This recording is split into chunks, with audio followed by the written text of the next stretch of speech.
हुए जब नदी निकलती है ना, तो कभी नहीं पूछती है कि समुंदर अभी कितना दूर है। और नदी में गिरने से तो कभी किसी की मौत नहीं होती है, मरता तो वही है जिसे तैरना नहीं आता है।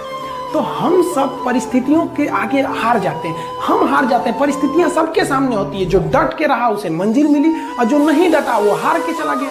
जब हमारे पास परिस्थितियां आती हैं, हम घिर जाते हैं चारों ओर से, तो हम परिस्थितियों को दोष देने लगते हैं, न कि उस परिस्थितियों से निकलते हैं। कोई मस्जिद जाता है, कोई मंदिर जाता है, कभी सोचा है भगवान को कितना बुरा लगता होगा? सोचते होंगे कि बंदा केवल हमसे मांगने ही आता है, यार कभी मिलने भी आया करो। हमको तो लगता है किसी दिन भगवान निकल के बोलेंगे कि यार केवल तुम लोग हमसे मांगने ही आते हो, कभी मिलने भी आया करो। तो भगवान से या अल्लाह से सबसे एक दुआ मांगिए कि आप हमको मुसीबत देना है, आप दीजिए। आप जिस तरह से हमें खुशी देते हैं, उसी तरह से हम आपके दिए गए दुखों को भी अपनाएंगे, लेकिन हाँ, उस दुख से लड़ने की हिम्मत लोहार सोलेंगे। वो सर अपन एनडीओपी कब करेंगे? अरे वो तो जब अपना अपलाइन कहेगा तब करेंगे। अरे सर मेरे ग्रुप का बीबीएस अपन करेंगे। वो सर कब करेंगे? जब ऊपर वाले चाहेंगे तब करेंगे। सर मैं क्या करूं? होम मीटिंग क्या करूं? मेरा अपलाइन तो आता ही नहीं है, मैं क्या करूं? मैं जब चाहेंगे वो करेंगे।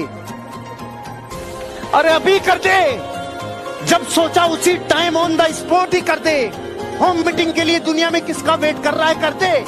कब जिंदगी में आप किताबें पढ़ना शुरू करोगे? कर दे। जिंदगी में कब आप ट्रेनिंग में आओगे? आजा। जिंदगी में आप जो कामों को आगे के लिए छोड़ते हो ना, ऐसे मत जियो जैसे पूरी जिंदगी बाकी है। काम ऐसे किए जाते हैं जैसे लास्ट डेट आज शाम को ही है जिंदगी की। ऐसे काम निपटाने पड़ते हैं। प्रोक्रास्टिनेशन नहीं की जाती, ऑन द स्पॉट, मतलब ऑन द स्पॉट, प्रोक्रास्टिनेशन नहीं। और जिस दिन प्रोक्रास्टिनेशन से ओवरकम कर गए तो नेचर ही ऐसा बन जाता है। नेचर ही ऐसा बन जाता है कि आपको सॉल्यूशन से 1 मिनट में समझ में आते हैं। आपकी लाइफ में आप चीज जिंदगी में क्या होगा, कुछ न होगा तो तजुर्बा होगा। है तो पानी को दोष देता है, और गिरता है तो राह में पड़े पत्थर को दोष देता है कि हमें दिखा नहीं पत्थर पड़ा था रास्ते में। डूबता है तो पानी को दोष देता है, और गिरता है तो राह में पड़े पत्थर को दोष देता है। इंसान बड़ा अजीब प्राणी है, जब अपनी जिंदगी में कुछ नहीं कर पाता तो अपनी किस्मत को दोष देता है। एकलव्य का अंगूठा मांग लिया द्रोणाचार्य ने। मुझे नहीं करना कुछ छोटा मोटा, मुझे जो भी करना है बहुत ऊंचा और बहुत उच्चतम करना है। लोग हंसेंगे, मुझे क्या फर्क है इससे, हंसने दो। बात सिर्फ और सिर्फ काबिलियत की है। मेरी काबिलियत कहती है कि तुझे एक दिन बहुत बड़ा करना है। जीवन की लड़ाई में 2 ताकतें बहुत काम आएंगी, एक मन की और एक शरीर की। तुम्हारी जीत किस पर निर्भर करती है? अगर इससे तुम्हारी दोस्ती हो गई और तुम जो करना चाहते हो उसमें ये तुम्हें सपोर्ट करने लगा, या तुम उठे सुबह, तुमने डिसाइड किया कि आज मैं 4 घंटे पढ़ूंगा, और तुम्हारा मन तुम्हारे साथ बैठ गया और 8 घंटे बीत गए, तुम्हें पता ही नहीं चला। वही तो ब्लेसिंग है। और तुमने टारगेट बनाया कि 6 घंटे पढ़ूंगा, और 60 मिनट बाद तुम चाय पी रहे हो, बाहर खड़े हो गए। अपने आप को ताकतवर बनाओ, फिजिकली और मेंटली, क्योंकि यही ताकत तुम्हारा उत्साह बनेगी। मुझसे लोग पूछते हैं उत्साह कहां से आता है? शक्ति से। ये जो एंथुसियाज्म है, ये जो कॉन्फिडेंस है, ये ताकत का खेल है।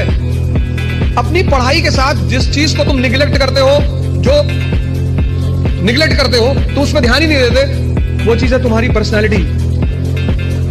आदमी की राशन की दुकान थी, एक आदमी की राशन की दुकान थी, उसके पड़ोस में भी एक राशन की दुकान थी। तो उसने बेटे को बोला, बेटा गया था पढ़ाई करने बाहर, उसने बोला बेटा दोनों राशन बेचते हैं, मेरा नहीं बिकता है, इसका बिकता है। हम ऐसा क्या कर रहे हैं जो हमको नुकसान दे रहा है, और ये ऐसा क्या कर रहा है जिससे इसका फायदा हो रहा है? दोनों चावल बेच रहे हैं, एक ही बासमती बेचते हैं, एक ही जगह से खरीदते हैं, एक ही रेट पे बेचते हैं, उसका बिकता है, सारा मेरा नहीं बिकता। तकलीफ नहीं समझ में आ रही, सारे यंत्र तंत्र करके हार लिया, मौलवी के पास चला गया।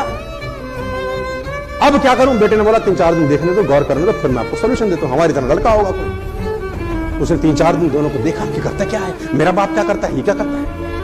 3-4 दिन गौर से देखने के बाद उसने बोला हो पापा समस्या समझ में आ गई। बाप ने बोला क्या कर रहा है? बोला आप चावल तोलो, कैसे तोलते हो? बोला वो ग्राहक आया, उसने बोला जी 5 किलो, 2 किलो, 1 किलो चावल दे दो। तो मैं क्या करता हूँ, जिस बोरी में चावल रहता है उसमें से, उसमें उनका लोहे का रहता है, उसमें से भर के उसमें पूरा भर देता हूँ, फिर तराजू में रखता हूँ, फिर ज्यादा होता है तो उसमें से निकालता हूँ, 1 किलो हो जाता है तो दे देता हूँ। मैंने कहा बस तकलीफ ही।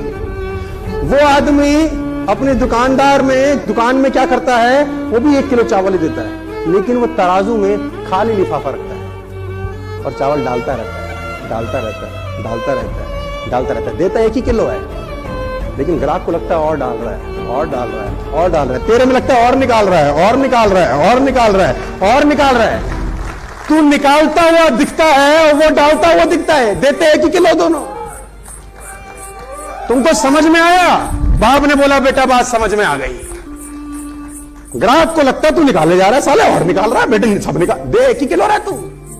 और वो खाली लिफाफा तराजू में रख के बंदे को लगता है और डाल रहा है, ये और डाल रहा है, भाई और डाल रहा है, ये बंदा बड़े इससे खरीदते हैं।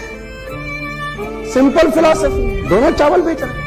तो ये बताने के लिए हमारे जैसे कोच का आना जरूरी है कि साला गलती कहां कर रहे हो। ये तुम्हें अपने से पता नहीं चलेगा।